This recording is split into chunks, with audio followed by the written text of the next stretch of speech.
Bab 245, Molon Pemberani, 5. Diupload oleh Baca Suara. Jangan lupa like dan subscribe, agar kami makin semangat upload lebih banyak.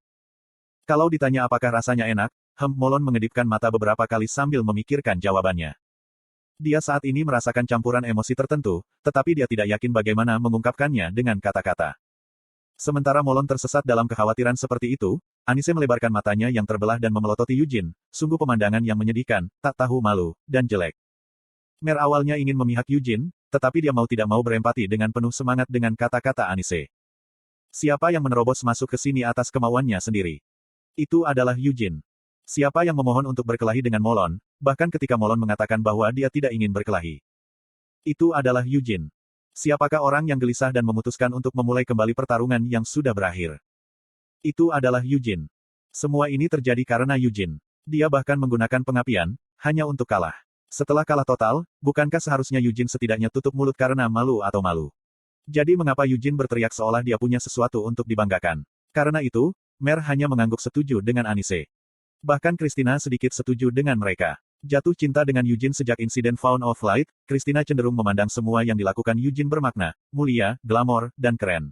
Tetapi pada saat ini, dia dengan jujur merasa bahwa Yujin saat ini, yang sedang berlutut di tanah dengan mimisan yang menyembur, berteriak apakah senang menang, terlihat agak tidak sedap dipandang. Molon terus ragu, tidak bisa langsung menjawab. Dia perlahan mulai memahami sifat sebenarnya dari perasaannya. Apakah rasanya enak? Tentu saja. Bahkan jika dia mungkin berbeda dari kehidupan sebelumnya, lawannya tidak lain adalah Hamel. Sangat menyenangkan bertarung dengan Hamel seperti ini, dan juga menyenangkan bisa mengalahkannya dengan celah yang sangat besar dalam kekuatan mereka, bahkan dengan Hamel menggunakan pengapian. Namun, Molon tidak bisa hanya mengatakan, itu sangat menyenangkan. Sekarang kegilaan telah diusir dari kepalanya dan Molon dapat berpikir jernih, dia menyadari bahwa jika dia menjawab dengan positif, orang yang menderita kegilaan kali ini adalah Hamel. Pada saat Molon ragu-ragu, tidak dapat memberikan jawaban segera, Prominence, yang belum menghilang, terbakar. Bara mana menyala di udara di sekitar Yujin. Yujin tidak dapat menggerakkan anggota tubuhnya sesuai keinginannya, tetapi jika dia menggunakan mana sebagai pengganti otot dan sarafnya, masih mungkin baginya untuk bergerak seperti ini. Dengan kecepatan sebanyak yang dia bisa kumpulkan saat ini, tubuh Yujin berubah menjadi kilatan petir. Dia mengangkat lengannya yang patah dan menyiapkan hulu ledak api di tinjunya. Seperti ini, Yujin membidik dagu Molon, tapi... Bam! Kedua tinju mereka bersilangan. Jika kedua panjang lengan mereka serupa, pertarungan mereka bisa berakhir dengan serangan balik yang indah, tetapi sebenarnya ada perbedaan ekstrim dalam panjang lengan Yujin dan Molon. Ini berarti hanya Yujin yang terkena tinju Molon. Untungnya, Molon tidak berniat menyerang Yujin dengan tinjunya, malah hanya berusaha menghalangi gerakan maju Yujin. Sebaliknya, Yujin telah mengayunkan tinjunya dengan sekuat tenaga saat dia mengincar dagu Molon, tetapi karena perbedaan panjang lengan mereka yang tidak dapat dihindari, dia bahkan tidak dapat menyentuh Molon. Petik 2. Ark. Yujin tersedak rangan. Tinju Molon sebesar seluruh tengkorak Yujin. Dengan demikian, daripada terlihat seperti dia telah diblokir oleh kepalan tangan Molon, itu lebih terlihat seperti Yujin telah menabrak batu besar terlebih dahulu. Ya Tuhan, Mer tersentak. Serangan mendadak tepat saat Molon sedang memikirkan balasan. Dan itu bahkan tidak berhasil. Kecepatan Yujin hanya membuatnya membenturkan wajahnya lebih keras ke counter. Mungkin karena Yujin dalam keadaan sangat lelah, dia terlalu lelah untuk menghindarinya. Yujin jatuh ke belakang, mimisannya memuntahkan darah seperti air mancur. Saya tidak memiliki file.net selalu di sini untuk Anda membawa cerita yang bagus. Melihat penampilannya yang menyedihkan, Mer tanpa sadar menghela nafas panjang, betapa jeleknya. Syukurlah, Yujin tidak dapat mendengar desahan penyesalan Mer. Ini karena saat kepalanya jatuh ke belakang, lampu di kepala Yujin padam, dan dia jatuh pingsan. Sudah berapa lama dia keluar? Yujin akhirnya sadar, tetapi dia tidak bisa langsung membuka matanya. Ini karena hal-hal yang terjadi tepat sebelum dia pingsan bermain-main di dalam kepalanya. Darah telah mencapai kepalanya, dan dia kehilangan kendali. Sekarang setelah kegelisahannya mereda, Yujin dengan jelas menyadari betapa buruknya perilakunya. Yujin diam-diam menggeliat karena malu. Dia takut akan godaan dan tatapan seperti apa yang menunggunya ketika dia membuka matanya. Tapi itu bukan satu-satunya alasan dia tidak bisa membuka matanya. Kelopak matanya terlalu berat, tubuhnya tidak memiliki kekuatan apapun. Dan itu benar-benar sakit. Dia benar-benar tidak bisa mengangkat satu jari pun. Aku tahu kamu sudah sadar kembali. Jadi kenapa kamu masih pura-pura tidur? Bisikan setan menggelitik telinganya. Yujin berusaha untuk tidak bereaksi. Namun, iblis tidak akan membiarkan Yujin mengabaikannya begitu saja. Tusuk. Jari iblis dengan lembut menekan otot dada Yujin. Yujin mengerang, gak. Yujin biasanya cukup terampil mengatasi rasa sakit. Namun, saat ini, dia tidak berada dalam situasi di mana dia sangat perlu menahan rasa sakit, dan ujung jarinya dapat secara akurat menunjukkan dengan tepat tempat di mana ototnya telah pecah dan menusuk ke lapisan dalam yang sensitif dan terlalu tanpa ampun. Buka matamu, perintah Anise, matanya yang biasanya terbelah terbuka lebar saat dia menatap Eugene. Melihat Eugene seperti ini, dengan dahi berkerut hingga batasnya, saat dia mengeluarkan erangan dari antara gigi yang terkatup rapat, Anise merasakan semacam ekstasi yang menggembirakan. Eugene menambah geraman, kamu tidak mungkin, Hamel. Apakah Anda benar-benar mengharapkan saya untuk merawat tubuh Anda sepenuhnya saat Anda pingsan dengan nyaman? Anise mencemooh sinis. Itulah yang diharapkan Eugene. Namun, saat ini, jika dia menjawab dengan tegas, Anise pasti akan memarahinya. Karena itu, Eugene hanya bisa mengatakan hal yang benar untuk dikatakan dalam situasi seperti ini, maafkan aku. Biasanya, kemarahan Anise tidak bisa diselesaikan hanya dengan satu permintaan maaf. Namun, Anise saat ini tidak terlalu marah. Tubuh Hamel telah membayar harga penuh untuk mengamuk sendiri. Juga, tindakan Hamel adalah demi Molon. Anise menyerah, di mana Anda ingin saya mentraktir Anda dulu. Anise telah jatuh cinta pada kebaikan Hamel. Dia mungkin merasakan sensasi kegembiraan saat melihatnya kesakitan, tetapi selain itu, dia juga merasakan sakit hati. Dengan seringai cerah, Anise memiringkan kepalanya lebih dekat ke Eugene. Katakan langsung dengan bibirmu sendiri, Hamel. Di mana area yang paling menyakitkan di tubuh Anda? Jenis rasa sakit apa yang Anda ingin saya bantu terlebih dahulu? Anis bertanya dengan bersemangat. Bisakah kamu mulai dengan menyingkirkan jari yang menusuk dadaku? Eugene keluar. Ah, dia benar-benar lupa. Anise dengan cepat melepaskan jarinya dan menghapus ekspresi malunya. Dia telah bertanya kepadanya di mana yang paling menyakitkan, tetapi itu adalah pertanyaan yang sulit dijawab untuk Eugene saat ini. Rasanya seperti dia memiliki lebih banyak tulang yang patah daripada tulang yang tidak patah. Semua ototnya robek, dan bahkan organ dalamnya pun rusak. Tidak aneh jika dia mati karena ini, tetapi fakta bahwa dia belum mati. Itu semua karena Anise tidak akan membiarkan Eugene mati. Jika dia akan memperpanjang penderitaan saya, dia seharusnya setidaknya merawat saya. Seperti yang selalu saya pikirkan, dia memiliki kepribadian yang buruk. Eugene diam-diam mengeluh sebelum meminta, lakukan sesuatu tentang isi perut saya terlebih dahulu. Kamu, bagian dalam, Anis bertanya. Saya berbicara tentang organ dalam saya, Eugene mengklarifikasi. Apakah mereka ada di dada atau perut? Anise tampak malu, dengan kata-kata itu, Hamel, apakah kamu memintaku untuk melihat jauh ke dalam dirimu? Eugene menganga bingung, Anise memarahinya, sungguh orang yang tidak tahu malu dan vulgar. Apa yang sebenarnya Anise bicarakan? Eugene benar-benar tidak mengerti apa yang terjadi di dalam kepala Anise. Saat pipi Anise memerah, dia dengan hati-hati membelai tubuh Eugene. Yang saat ini memimpin untuk memeriksa tubuh Eugene bukanlah Anise melainkan Christina. Anise tidak melupakan janji yang dia buat pada Christina sebelumnya. Dengan cahaya yang dimasukkan ke ujung jarinya, Christina dengan hati-hati mengusap otot dada Eugene. Serat otot yang robek dan robek mulai sembuh. Christina terbatuk, di mana kamu ingin dirawat selanjutnya? Mengapa Anise bertukar tempat denganmu? Tanya Eugene. Hah? Christina tersentak kaget. Apakah benar-benar ada banyak perbedaan dalam cara mereka berbicara? Christina menoleh untuk melihat Eugene dengan ekspresi terkejut. Eugene menjawab pertanyaannya yang tak terucapkan, ada perbedaan dalam sentuhanmu. Benar-benar, Christina bertanya dengan ragu. Sulit untuk dijelaskan dengan tepat, tapi ini mirip dengan aura seseorang, Eugene berusaha menjelaskan. Sentuhanmu dan sentuhan Anise berbeda. Tubuhmu mungkin sama, tapi ada sesuatu tentang caramu menggerakkan jarimu. Slot iklan. Pasang iklanmu di sini. Sebenarnya, Eugene tidak menerima banyak perawatan dari Christina, tidak cukup untuk mengingat setiap detail sentuhannya. Namun, dia pasti ingat seperti apa rasanya sentuhan Anise. Meskipun mereka berbagi tubuh yang sama sementara hanya kesadaran mereka yang bertukar, Eugene dapat langsung mengetahui perbedaan antara Christina dan Anise kapanpun mereka melakukannya. Eugene mengatakan semua ini dengan ekspresi santai seolah-olah itu tidak banyak, tetapi kata-kata acuh tak acuh ini menyebabkan jantung Christina yang tidak bersalah berdebar kencang. Ini karena rasanya Eugene menvalidasi siapa dia sebagai Christina Rogeris. Eugene kembali ke topik utama, jadi mengapa kalian berdua bertukar tempat? Bukankah Anise yang menyembuhkanku? Christina tergagap, itu. Eugene tiba-tiba menyadari sesuatu, apakah ini semacam ujian sihir ilahimu? Seperti yang selalu saya katakan, Anise juga memiliki kepribadian yang buruk. Kenapa dia harus memperlakukanku sebagai subjek tes di saat seperti ini? Kami tidak bisa selalu menyerahkan perawatan Anda kepada Lady Anise, Sir Eugene. Sama seperti Lady Anise, saya juga seorang suci. Karena itu, saya perlu membiasakan diri merawat luka Anda. Ketika dia selesai memberikan penjelasan yang dia sendiri tahu itu omong kosong, Christina mulai merawat luka Eugene. Jubahnya, yang tergeletak di lantai, mulai merangkak ke arah Eugene. Begitu jubah itu menempel di sisinya, Mer menjulurkan kepalanya keluar. Eugene tidak dapat memahami mengapa tatapan mata Mer saat dia memandangnya terasa sangat dingin.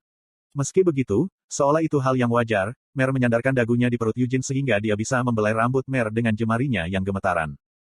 Tolong tetap diam. Perawatan untuk tanganmu belum selesai, Anise, yang telah bertukar dengan Christina, menginstruksikan.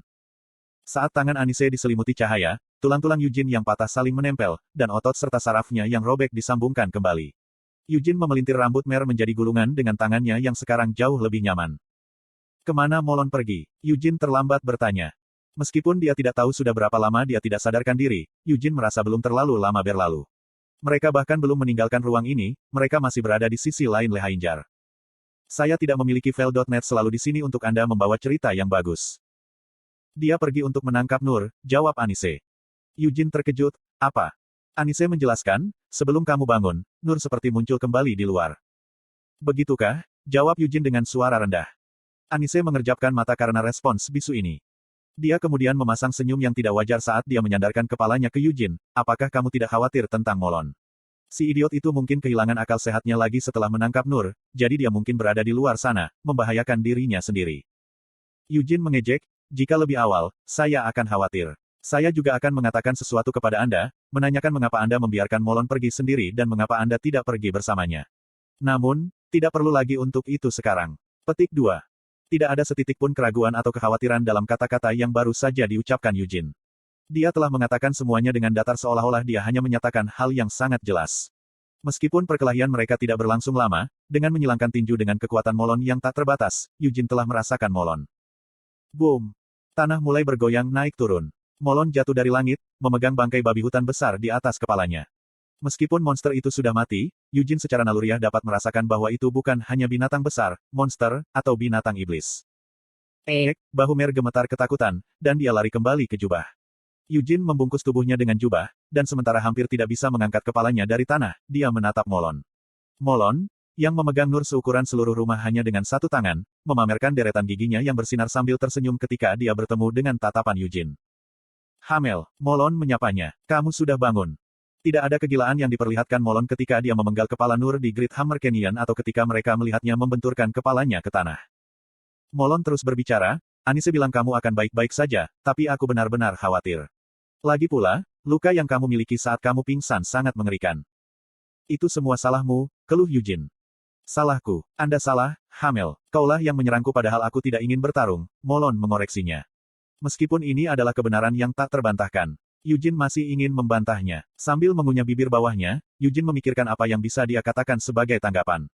Namun, tidak peduli seberapa banyak dia memikirkannya, dia tidak bisa memikirkan apapun selain menggunakan serangan pribadi.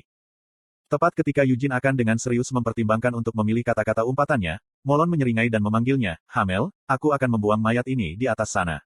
Apakah Anda ingin pergi dengan saya? Yujin mendengus, hah. Dia tidak menyangka Molon akan mengatakan hal seperti itu terlebih dahulu. Karena itu, Yujin dengan jujur mengeluarkan suara terkejut. Setelah menatap Molon selama beberapa saat, Yujin menyeringai dan menganggukkan kepalanya. Tentu saja, aku ingin pergi bersamamu, tapi saat ini, tubuhku tidak bergerak seperti yang kuinginkan, kata Yujin.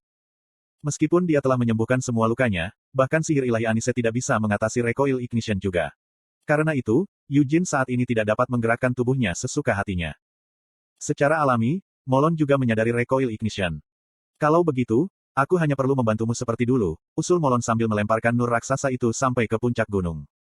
Menyaksikan mayat Nur terbang ke kejauhan, Yujin ternganga beberapa saat sebelum akhirnya bertanya, jika kamu bisa melempar mereka begitu saja, mengapa kamu bersikeras membawa mayat itu sampai ke puncak?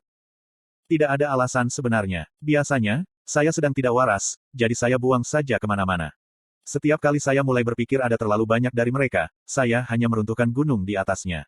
Jika saya melakukan itu, maka semuanya menjadi rapi dan rapi dalam waktu singkat, jelas Molon sambil terkekeh sambil menunjuk ke sekeliling mereka untuk menjelaskan.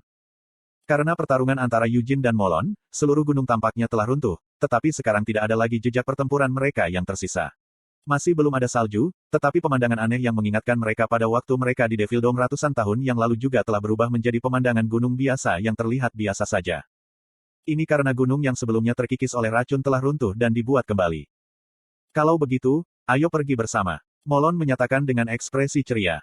Sepertinya tidak ada jejak kegilaan sebelumnya yang tersisa di hatinya. Namun, mereka tidak tahu apakah atau kapan hati Molon akan dirusak oleh kegilaan sekali lagi. Sesuatu yang pernah runtuh suatu hari nanti bisa runtuh lagi. Tapi untuk saat ini, setidaknya, sepertinya tidak akan runtuh. Molon menarik Yujin dan mendukungnya. Kemudian dia juga mengulurkan tangan ke Anise. Anise menyeringai dan menempel di lengan Molon. Kaki Molon menendang tanah. Dalam satu lompatan, mereka terbang tinggi ke langit. Yujin dan Anise menatap ke bawah saat mereka berpegangan pada lengan Molon. Apa yang mereka lihat adalah pemandangan gunung yang tertutup. Ini adalah sisi lain dari Lehainjar. Gunung tempat Yujin baru saja runtuh dan telah dipulihkan, sehingga terlihat seperti gunung biasa, tetapi pemandangan lainnya tidak mengalami proses yang sama.